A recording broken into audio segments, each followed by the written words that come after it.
hati dan pikiran kita. Damai sejahtera Allah yang melampaui segala akal, itulah yang memelihara hati dan pikiranmu di dalam Kristus Yesus. Pada pagi hari yang indah ini Bapa, kami sangat bersyukur, berterima kasih kepadamu karena kebaikanmu, karena pertolongan Tuhan. Kami boleh ada sebagaimana kami ada di hadapanmu saat ini.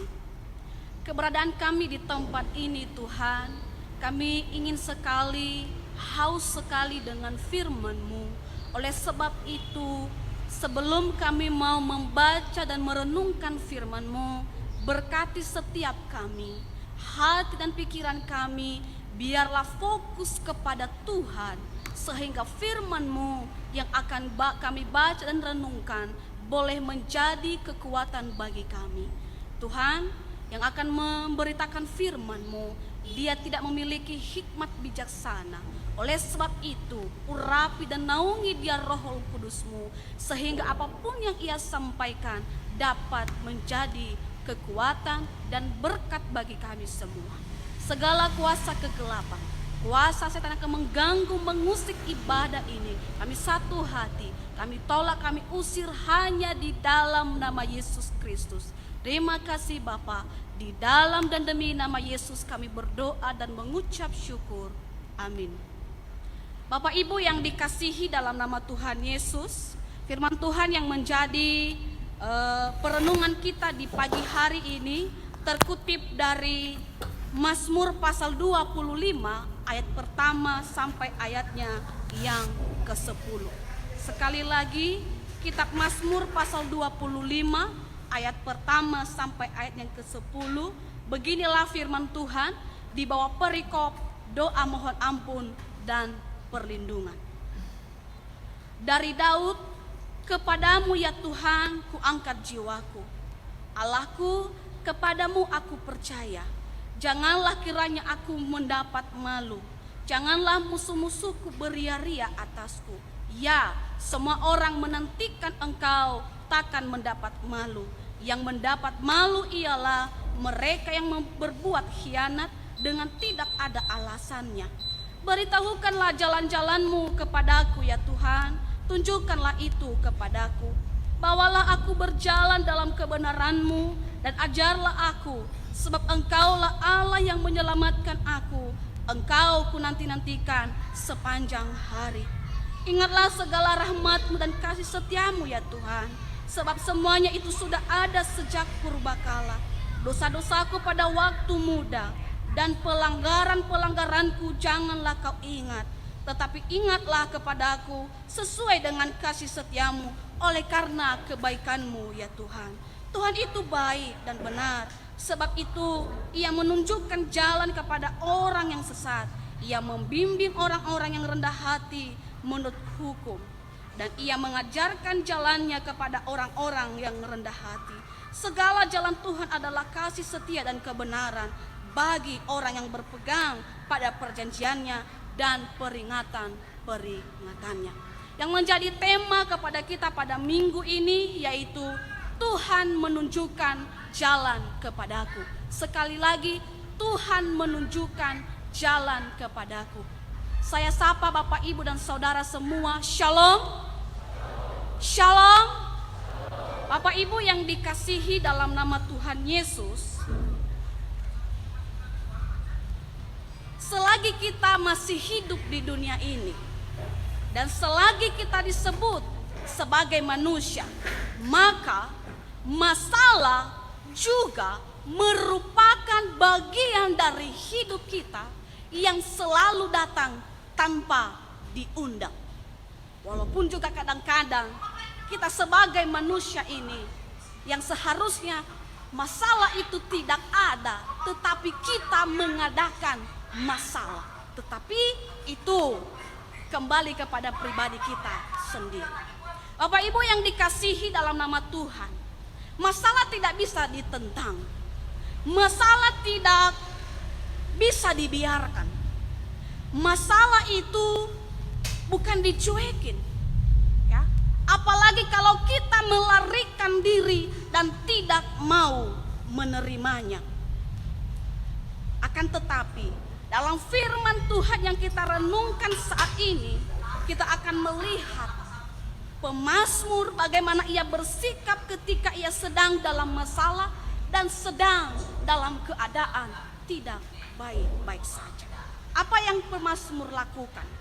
Yang pertama, yang pemazmur lakukan dari ayat 1 sampai ke 3, yaitu adanya penyerahan diri. Pemazmur menyerahkan dirinya sepenuhnya kepada Tuhan. Mengapa Bapak Ibu? Karena pemazmur percaya Tuhan. Dengan mempercayakan seluruhnya pada Tuhan, maka apapun yang ia takutkan, apapun yang ia khawatirkan, seperti yang kita bahas dari ayat pertama sampai ketiga, di situ dia sedang bergumul, ya. Apa yang ia gumuli? Katanya di ayat kedua B, janganlah kiranya aku mendapat malu, janganlah musuh-musuhku beria-ria atas. Ini adalah keadaan yang sedang dihadapi oleh pemazmur. Makanya nanti dia menyerahkannya kepada Tuhan, ia percayakan kepada Tuhan yang menjadi situasi pergumulan yang tengah ia rasakan pada waktu itu. Bapak Ibu yang dikasihi dalam nama Tuhan, ia percaya ketika ia sudah serahkan kepada Tuhan, maka ia percaya bahwa itu tidak akan terjadi. Karena ketika ia sudah serahkan dan percayakan itu kepada Tuhan, maka Tuhan yang berdaulat atas dia. Tuhan yang akan ikut campur, Tuhan yang ikut bekerja untuk menyelesaikan apa yang tengah ia rasakan pada waktu itu. Dan penantiannya tidak akan sia-sia seperti yang dikatakannya di ayat yang ketiga. Ya, semua orang yang menantikan engkau takkan mendapat malu. Artinya adalah di dalam proses ia percayakan, ia serahkan kepada Tuhan pergumulannya itu, ia tetap menanti apa yang tengah Tuhan lakukan di dalam penantiannya itu. Karena ia percaya tadi kepada Tuhan dan ia tetap menantikan apa yang diperbuat oleh Tuhan. Yang kedua, setelah ia sudah menyerahkan hidupnya dalam Tuhan, yang kedua, ia memohon jalan Tuhan. Pemazmur memohon agar Tuhan menunjukkan jalan kepadanya. Karena kenapa? Karena jalan yang ada pada Tuhan itu, pertama, benar dan membawa keselamatan. Bisa kita baca di ayat kelima, bawalah aku berjalan dalam kebenaran-Mu dan ajarlah aku, sebab Engkaulah Allah yang menyelamatkan aku. Engkau ku nanti-nantikan sepanjang hari. Bapak Ibu yang dikasihi dalam nama Tuhan, ia percaya karena jalan yang ada pada Tuhan itu benar dan membawa dia dalam keselamatan. Tidak menyesatkan. Jalan yang ada pada Tuhan tidak akan menyesatkan dan tidak akan membuat ia jatuh. Ia percaya itu. Dan tentunya jalan yang Tuhan tunjukkan itu akan menuntun dia sampai pada tujuannya dan akan menyelesaikan masalahnya. Pertanyaan Bapak Ibu dan saudara-saudari, mengapa pemazmur berani memohon supaya Tuhan menunjukkan jalan kepadanya? Ya, karena pemazmur mengenal Tuhan. Pemazmur mengenal Tuhan. Tuhan itu adalah kasih, ya. Tuhan itu adalah kasih, Tuhan itu adalah setia, dan itu kekal dan tidak akan berubah. Itu akan ada sejak purbakala. Dia sudah tahu bahwa kasih setia Tuhan, kesetiaan Tuhan itu sudah ada sebelum dia diciptakan oleh Tuhan. Makanya ia tidak enggan memohon belas kasih Tuhan. Yang ketiga, dia menyadari bahwa dia memiliki kelemahan. Ia menyadari dia memiliki dosa. Ketika ia sudah menyerahkan hidupnya kepada Tuhan. Lalu yang kedua, ia memohon jalan Tuhan. Yang ketiga adalah ia sadar, ia menyadari bahwa meskipun ia telah mengenal Tuhan, ia telah percaya sepenuh hati kepada Tuhan, tetapi pemazmur menyadari bahwa kelemahan atau dosa juga merupakan halangan mendapat berkat dan belas kasih itu. Itulah sebabnya ia memohon pengampunan dari Tuhan. Kalau kita membacanya tadi dari ayat ke-7 katanya, dosa-dosaku pada waktu muda dan pelanggaran-pelanggaranku janganlah engkau ingat ya Tuhan. Artinya adalah dia menyadari bahwa ketika ia memiliki keinginan, ia mau memohon perlindungan dari Tuhan, ia menyadari jangan-jangan ada sesuatu hal yang tidak beres dalam diri. Apa artinya? Dia mau membereskan hatinya, pikirannya, sehingga ketika Tuhan mau menunjukkan jalan padanya, itu akan lurus. Itu tidak ada yang namanya tikungan, tidak ada kerikil. Karena kenapa? Hatinya, jalan hatinya sudah bersih tanpa ada kerikil-kerikil sedikit pun.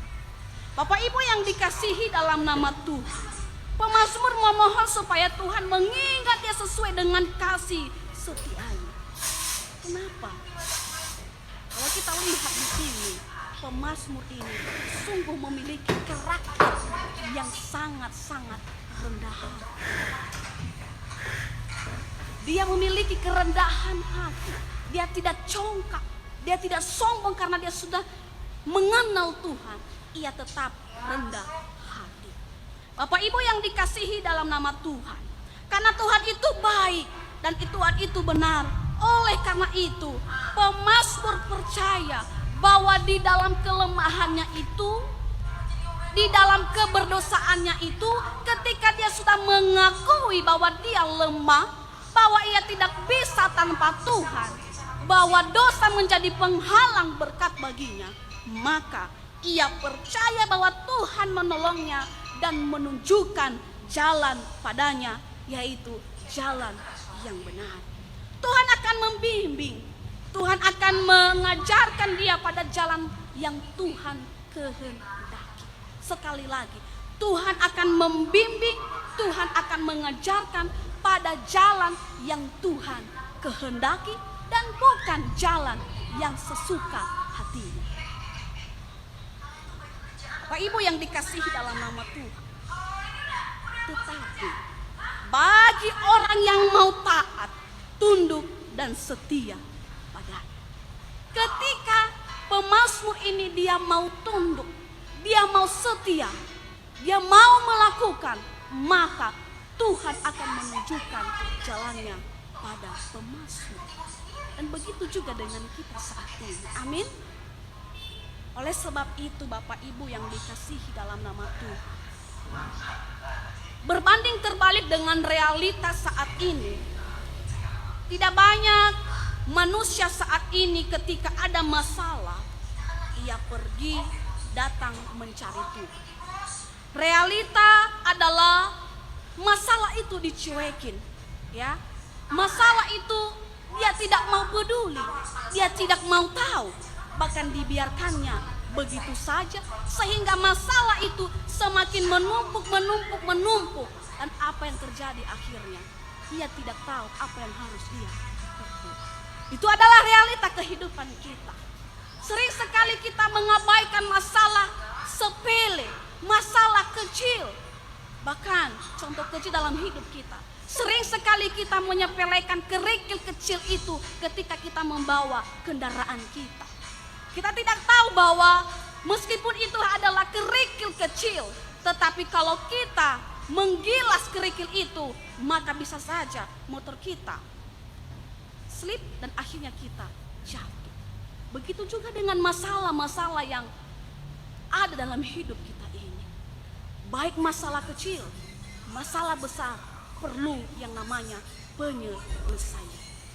Bapak Ibu yang dikasihi dalam nama Tuhan, kita lupa bahwa masalah itu adalah bagian warna-warni selama kita masih hidup di dunia ini. Seharusnya masalah itu dihadapi dan bukan melarikan diri.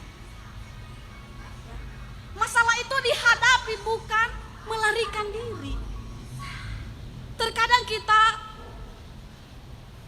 ingin sekali, terkadang kita ini mungkin dalam tidak kesengajaan kita melakukan kesalahan, tetapi ketika masalah itu menjadi tidak baik di sekeliling kita, pada akhirnya apa yang terjadi? Kita ketar-ketir, kita tidak tahu arah mana yang harus kita jalani.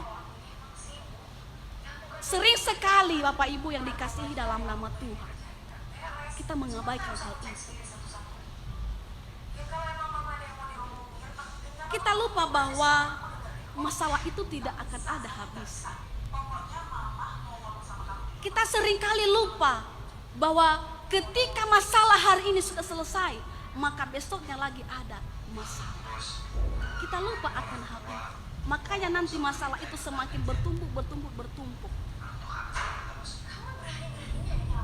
Dan apa yang terjadi ketika masalah semakin menumpuk? Tebai lafai gi itanihi ba ado syai kegarogo ita. Tebai tetuli ita, kita mau menerkam orang.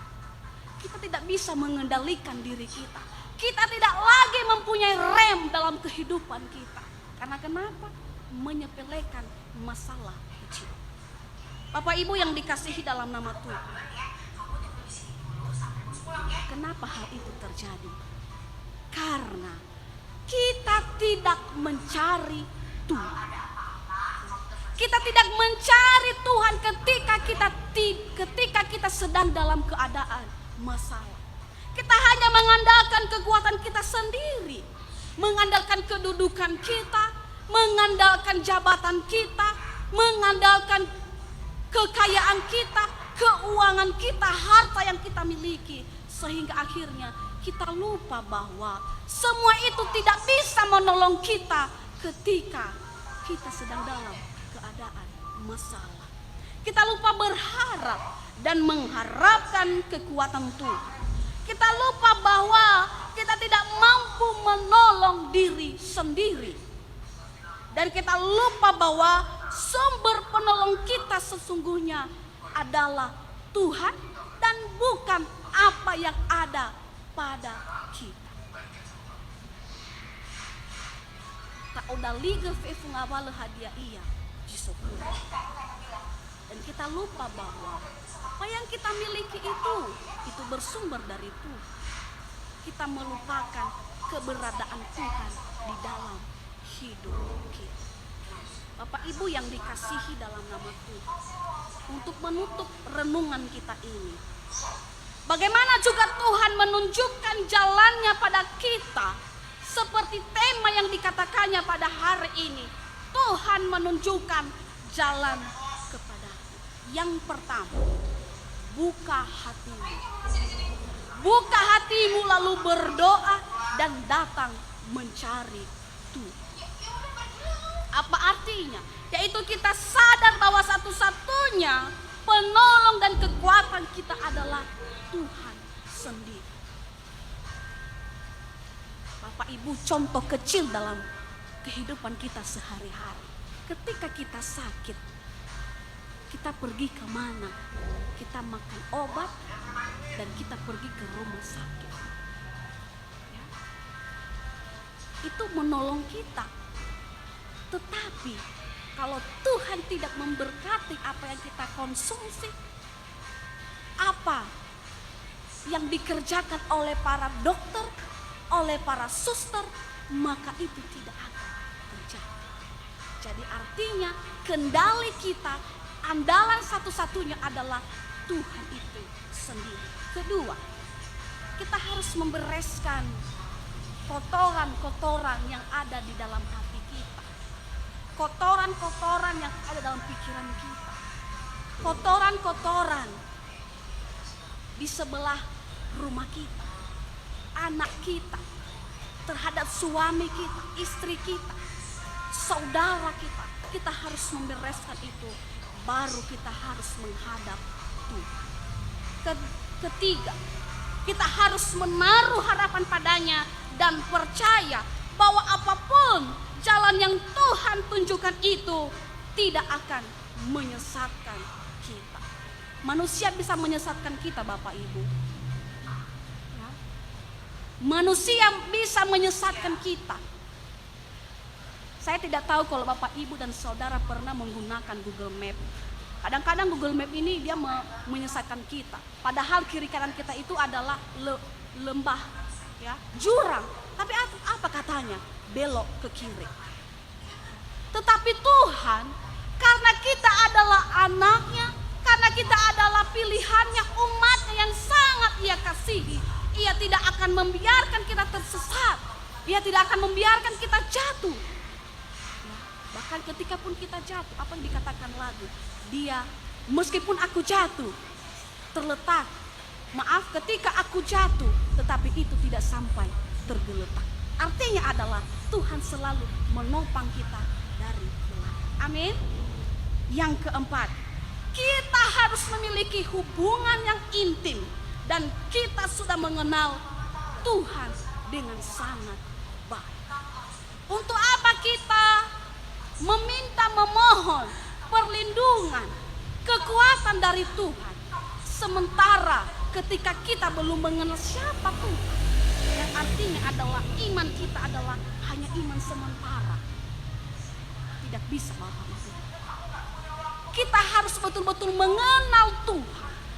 Ya, kita harus memiliki hubungan yang intim dengan Tuhan sehingga kita bisa tahu apa yang Tuhan kehendaki dalam kehidupan kita ini. Tanpa mengenal Tuhan, kita tidak bisa mengenal apapun yang Tuhan kehendaki dalam hidup kita. Seringkali yang terjadi adalah Tuhan, kenali aku. Tetapi kita sendiri tidak mau mengenal Tuhan. Kita sendiri tidak mau mengenal Tuhan. Kita tidak mau bersekutu. Bersekutu pun itu ada aja waktunya. Suam-suam kuku. Mu ine-ine tuh. Ya, itu yang terjadi. Tetapi mulai saat ini, kalau Tuhan mau, Ia mau menunjukkan jalan pada kita di setiap masalah, problem dalam hidup ini. Kenali Tuhan dan lakukanlah hubungan intim di hadapan Tuhan. Jadi Bapak Ibu yang dikasihi dalam nama Tuhan, maka tepat yang dikatakan pada ayat hafalan Mazmur pasal 25 ayat 4. Beritahukanlah jalan-jalanmu kepadaku ya Tuhan, tunjukkanlah itu kepadaku. Bapak Ibu yang dikasihi dalam nama Tuhan, Tuhan akan tunjukkan kalau kita sudah mengenal Tuhan. Sekali lagi, ada 4 yang harus kita lakukan ketika kita mau Tuhan menunjukkan jalannya pada kita. Yang pertama tadi, membuka hati, mengakui kesalahan, menaruh harapan, dan membangun hubungan yang intim dan harus mengenal Tuhan terlebih dahulu. Demikian firman Tuhan yang menjadi ayat hafalan bagi kita, terkutip dari Mazmur 25 ayat 4. Mari kita baca bersama-sama 3 ya. Beritahukanlah jalan-jalanmu kepadaku ya Tuhan, dan tunjukkanlah itu kepadaku. Demikian firman Tuhan, mari kita bersatu di dalam Tuhan. Tuhan Yesus, kami sangat bersyukur kepadamu.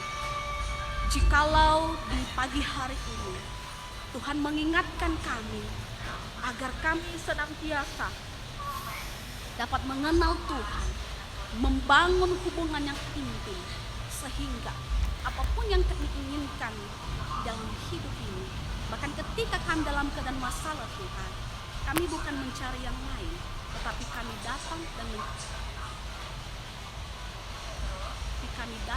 mencari Tuhan. Oleh sebab itu, adalah firman Tuhan ini menjadi kekuatan bagi kami dan menjadi tips bagi kami ketika kami di dalam keadaan tidak baik-baik saja. Terima kasih Bapa. Di dalam dan demi nama Yesus kami berdoa dan mengucap syukur. Amin. Kita bernyanyi firman-Mu.